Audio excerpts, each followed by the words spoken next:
Hello everyone, welcome to my channel. आज हम पढ़ेंगे हिंदी क्लास 12 के चैप्टर 4 से हिंदी काव्य से संकलित मैथिली शरण गुप्त द्वारा रचित कैकेयी का अनुताप।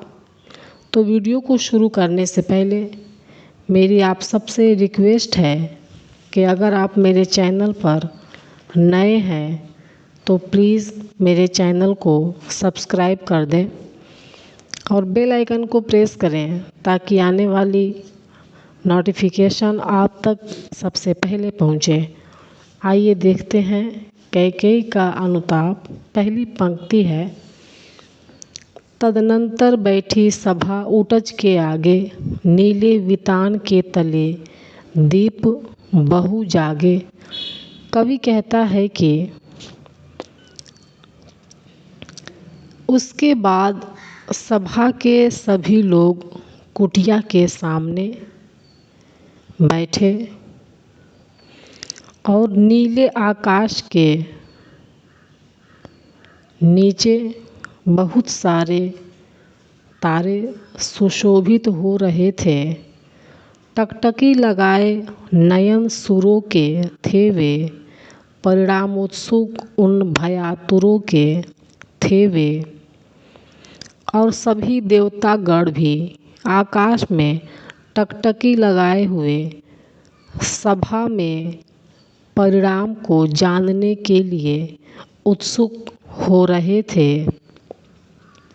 उत्फुल्ल करौंदी कुंज वायु रह रह कर करती थी सबको पुलक पूर्ण मह मह कर।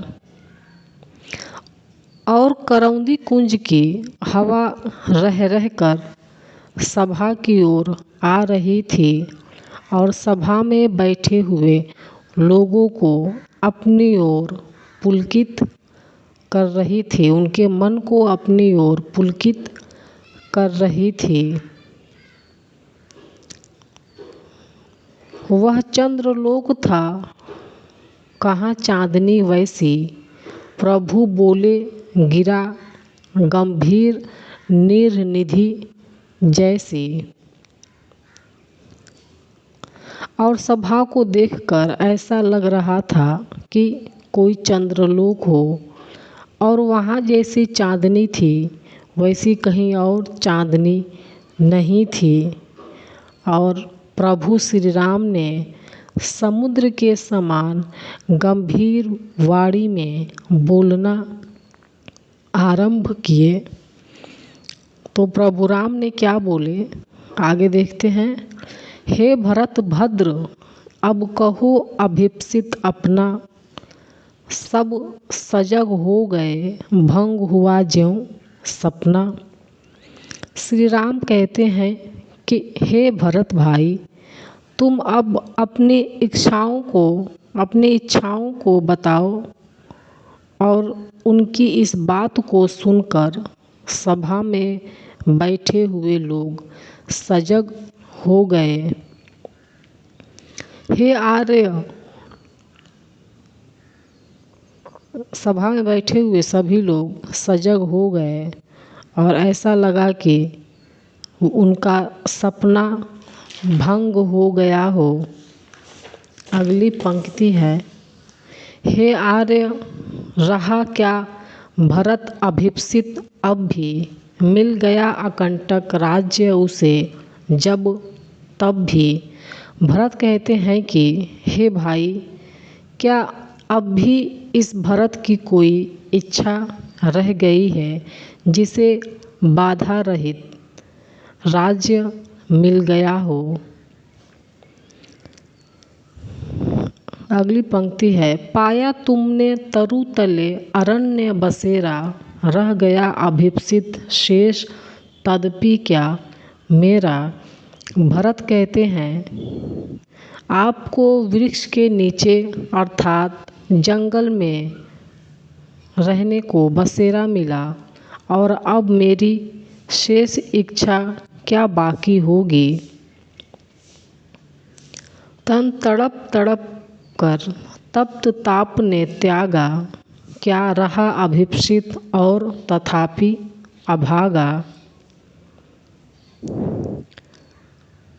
पिता ने तन तड़प तड़प कर त्याग दिया, और इस अभागे की क्या इच्छा रहेगी। हाँ, इसी आयश के हेतु जनन था मेरा, निज जननी ही के हाथ हनन था मेरा।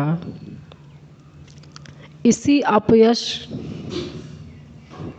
के हाथों, इसी अपयश को देखने के लिए मेरा जन्म हुआ था, और उसी माँ ने मेरा मानसिक शारीरिक रूप से हरण कर दिया तथा मेरा हत्या कर दिया।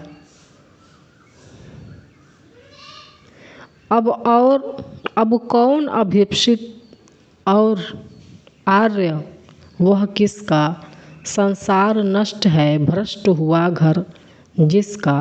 भरत कहते हैं कि हे आर्य, अब कौन सी मनोकामना शेष है जिसका घर बार संसार ही नष्ट हो गया हो। उसकी कौन सी इच्छा बची है मुझसे, मैंने ही आज स्वयं मुँह फेरा।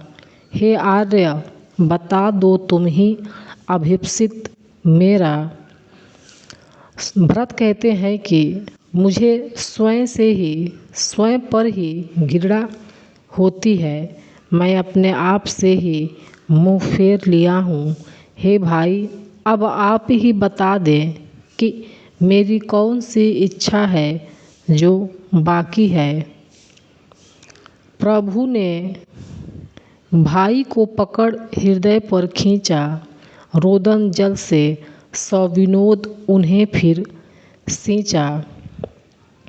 राम ने यह सुनकर अपने भाई को खींचकर अपने गले से लगा लिया, और उनके बहते हुए आंसुओं को देखकर वह प्रसन्नता के आंसू बहाने लगे। उसके आशय की थाह मिलेगी किसको, जनकर जननी ही जान न पाई जिसको।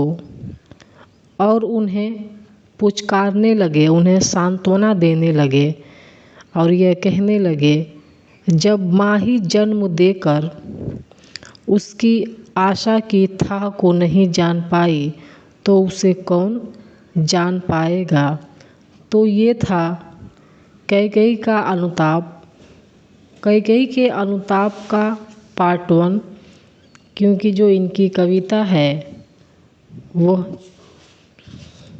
विस्तृत है, जिसकी वजह से इसे 3 भाग में किया गया है। यह पहला भाग था। दूसरा भाग आने वाले नए वीडियो में देखने को मिलेगा। तो अगर आप लोग को वीडियो पसंद आया हो तो कमेंट सेक्शन में कमेंट करिए, वीडियो को लाइक करिए और मेरे चैनल को सब्सक्राइब करिए। Thank you.